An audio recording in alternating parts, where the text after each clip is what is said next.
ჯავახიშვილი დაბადებული არის 1880 წელს და ტრაგიკულად აღსრულდა 1937 წელს. მიხეილ ჯავახიშვილი ერთ-ერთი ყველაზე მნიშვნელოვანი სახელი არის ქართულ ლიტერატურაში, ეს არავისთვის არანაირი საიდუმლო არ არის.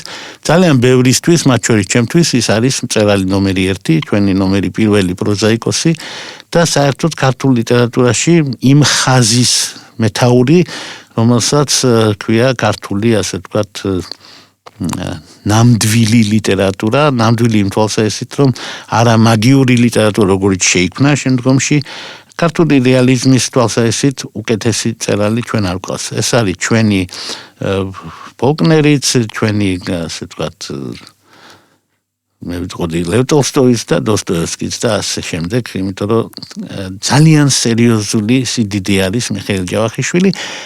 და მე არ შეუდგები ახლა მისი ლიტერატურული მოღვაწეობის მიმოხილვას, ეს ყველამ ბევრმა ძალიან კარგად იცის, მარტო ერთს ვიტყვი, რომ გვართან დაკავშირებით გვაქვს ცნაურობა, ვინაიდან იგი იყო ადამაშვილი, მანამდე იყო ტოკლიკიშვილი, მაგრამ სინამდვილეში, როგორც თვითონ ამტკიცა და ეს გვარი ყოველთვის იყო ჯავახიშვილი და მან უბრალოდ დაიბრუნა თავისი გვარი, თუმცა ამაზე ყოველთვის ედავებოდნენ.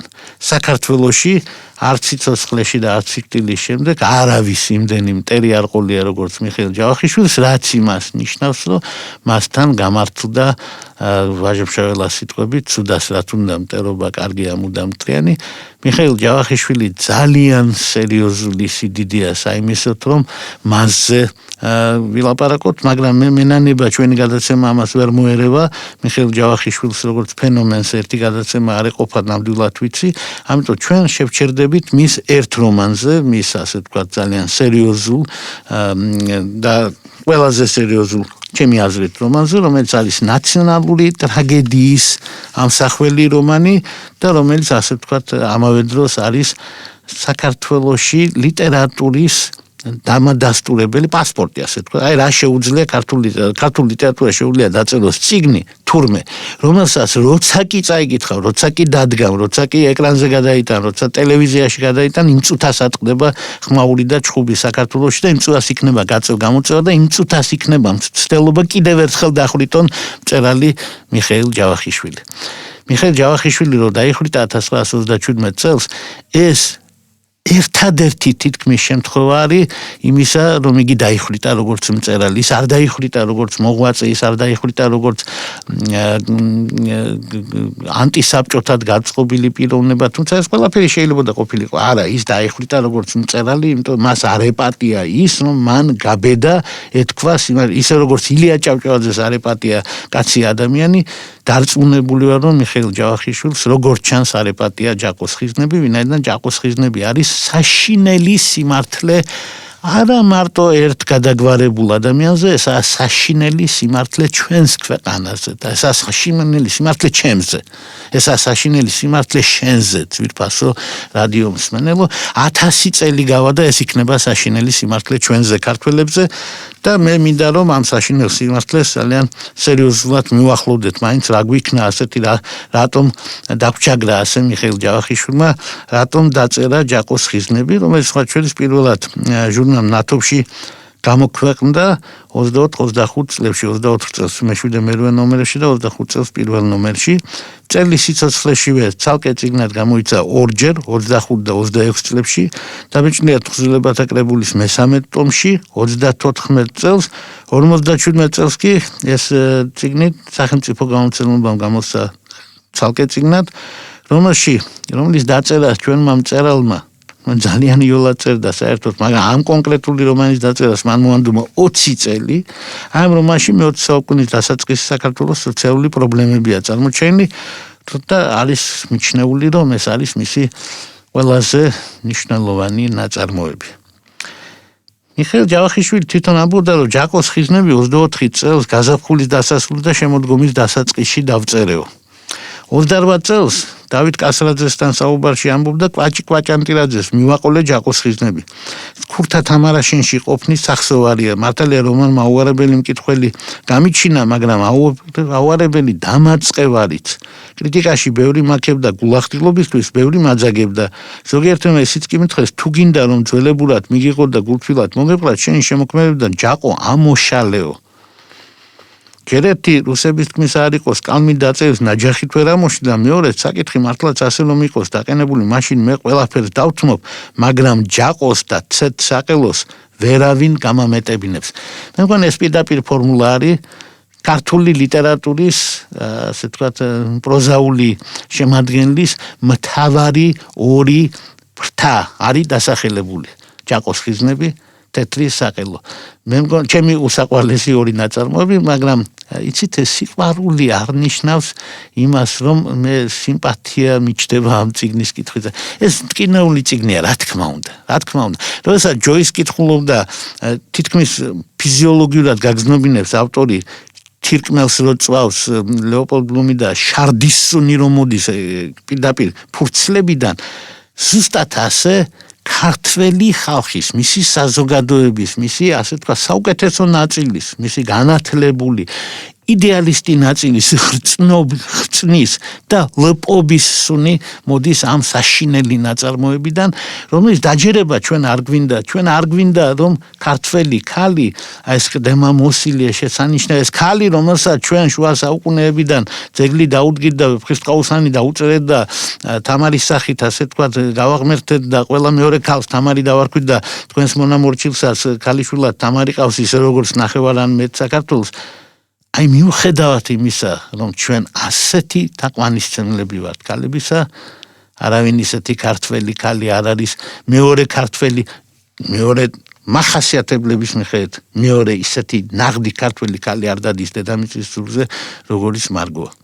ანუ ისიც თქვა მინდა, იცით, იმის თქვა მინდა რომ ამ ნაწარმოებში რომ არის ნათქვამი რომ ქართველმა ხალმა რაღაც იკადრა ეს ჩვენ ხანდახან გვაშორებს სინამდვილეს იმიტომ რომ ჩვენ სულ გვინდა აპელირება ამ ნაწილთან რომ არა ქართველი ხალი ამას არ იზამდა არა ის არ დანებდებოდა ვიღაც საშინელ ძალას ვიღაც ჯაყოს რა არის ეს ნაწარმოები? ეს ნაწარმოები არის იმას, რომ შეიძლება შენ იყო იდეალისტი, შესანიშნავი იდეები და სხვა გქონდეს, მაგრამ აი ნახეთ ავტორმა ენაბრგვილობაც კი მისცა, რომ აი ვერ ამბობს, სათქმელს ვერ ამბობს, იმიტომ რომ გადაგვარებულია, მკვდარია.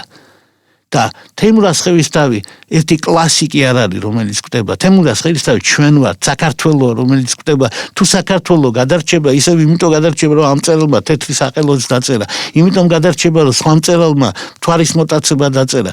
თორე ჯაყოს ხიზნების საქართველო მოკვდა. ჯაყოს ხიზნებში აღწერილია როგორ მოკვდა ჩვენი ქვეყანა, როგორ მოკვდა, იცით? აი ასე მოკვდა. თეიმურაზ ხევისთავში მოკვდა. თეიმურაზ ხევისთავი არის ქართველი. და ქართველობა ნიშნავს თეიმურაზ ხევისთავობასაც. არა მარტო სხვა რამებს, ამასაც ნიშნავს. ანუ ავტორი გაჩვენებს, რომ ამ ნაწილში თეიმურაზ ხევისთავურ ნაწილში, ანუ ინტელიგენტურ ნაწილში, განათლებულ ნაწილში, სამზარეულოში რომ ისხდნენ ქართველები მთელი საბჭოთა პერიოდის განმავლობაში, აი მაგ ნაწილში საქართველო მოკვდა, გაიხსნა, დალპა და მას დაეუფლა სხვა ბოროტი, აქტიური ძალა. და ის რომ ეს სხვა ეთნოსის წარმომადგენელი ეს სრულიად შემთხვევითია. შეიძლება ეს იმიტომაცაა გაკეთებული, რომ სხვა ადამიანზე არის მინიშნება, თქვენ იცით უამრავი თეორეტიკოსი ამტკიცებს, რომ სახელიც იმიტომ ქვია ჯაყო ჯუღას გავს და საქციელიც მისი ძალიან გავს ესე იგი და დამპატიჟეც ამ წერილს დაწერილია. ანუ იმის თქმა მინდა, რომ იქნებ ამხანაგი სტალინის სახელს დავინახოთ და აქ ოსები საერთოდ არაფერ შუაში არ იყვნენ. ეს არ არის ეთნიკური კონფლიქტის რომანი. ეს არის რომანი კონფლიქტისა, როდესაც კეთილშობილ საქართველოს არაფერი აღარ შეუძლია და როდესაც კეთილშობილი საქართველო იმისთვის რომ ლუკმაპური ჰქონდეს ნებდება მოძალადეს საშინელ ბოროტ, მაგრამ აქტიურ ძალას. ესაა რომანი იმაზე თუ როგორ დანებდება საქართველო და როგორ გაუწვება საქართველო თავის დამპყრობელს, რომელიც ამ წოლაში იქნება წლების და წლების მანძილზე და დღემდე მონობა არ არის აღმოფხვრილი ჩვენი შეგნებიდან და დღემდე მე დარწმუნებული ვარ რომ რახან ეს წიგნი ასეთ ნებათაღელვას იწვევს, დღემდე ჩვენი პრობლემა არ არის გადაწყვეტილი. დღემდე ჩვენ პრობლემა გვაქვს. დღემდე ჩვენ ვარკვევთ, როგორც აი ჩვენ უელბეკზე ვილაპარაკეთ, იქ ვარკვევთ, კაცობრიობას აქვს თუ არა მომავალი. იცით, უელბეკმა გაბედა და კაცობრიობას დაუსვა კითხვის ნიშანი. ხოლო მიხეილ ჯავახიშვილი კაცობრიობას არ ერჩის. მიხეილ ჯავახიშვილმა კითხვის ნიშანი დაუსვა საქართველოს. საქართველოს აქვს მომავალი თუ არა. და რა თქმა უნდა, როგორც კი ვინმე ასეთ კითხვას დასვამს, ილია ჭავჭავაძე იქნება ეს თუ მიხეილ ჯავახიშვილი, იქ სრულიად ნათელია. სრულიად ნათელი არის პასუხი. და ეს პასუხი ნაციონალური პასუხია. კი, მე შემიძლია ვთქვა, რომ ლავრენტი ბერიამ დახვრიტა მიხეილ ჯავახიშვილი. კი, მე შემიძლია ვთქვა, რომ სტალინი რა თქმა უნდა ფარისევლობდა, როდესაც ქეთევან ჯავახიშვილს კითხა, მამა თქვენი სად არის და მამა ხო დახვრიტეთ და რას ამბობთო, სტალინმა გაიკვირა, რაღაცა შეცდომა იქნებაო. ეგ ყველაფერი ტყუილია, სტალინმა შესანიშნავად იცოდა, ვინ დახვრიტა, რატომ დახვრიტა, არაფერში ისე კარგად არ ერკვეოდა, როგორც დასახვრეტებში, ვინაიდან ამხანაგი სტალინი გაგიკვირდება და ლიტერატურის არა მარტო დიდი მცოდნე და დიდი მოყვარული, არამედ შესანიშნავი ანალიტიკოსიც გახდა და ძალიან კარგად იცოდა მიხეილ ჯავახიშვილის ფასი. იმის მიხედვით, ვინ დატოვა და ვინ არა, მიხეილ ძალიან კარგად გამოჩნდა, ვისში დაინახა მან საფრთხე და ვისში ვერ დაინახა. დიახ, მან ვერ დაინახა საფრთხე იმ კაცში, რომელმაც მისი ბიოგრაფია ვერ აღწერა წესიერად და არაფერი გადაარჩინა და დატოვა, არ იყო მისთვის ეს როგორც ჩანს პრობლემა, მაგრამ მიხეილ ჯავახიშვილი პრობლემა იყო. მიხეილ ჯავახიშვილი პრობლემა იყო არა მაგალითად ქალის ტვირთით, არამედ სწორედ ჯაყოს ხიზნებით. მიხეილ ჯავახიშვილი პრობლემა იყო, მან კითხვა თუ გაბედა და დაუსვა ქართველობას, მან გაბედა ასევე კითხვა დაუსვა კომუნისტურ პარტიას და მან ბოლოს და ბოლოს მონაწილეობა მიიღო 21-24 წლის განმათავისუფლებელ მოძრაობაში, როგორც პატიოსანმა ვაჟკაცმა კაცმა.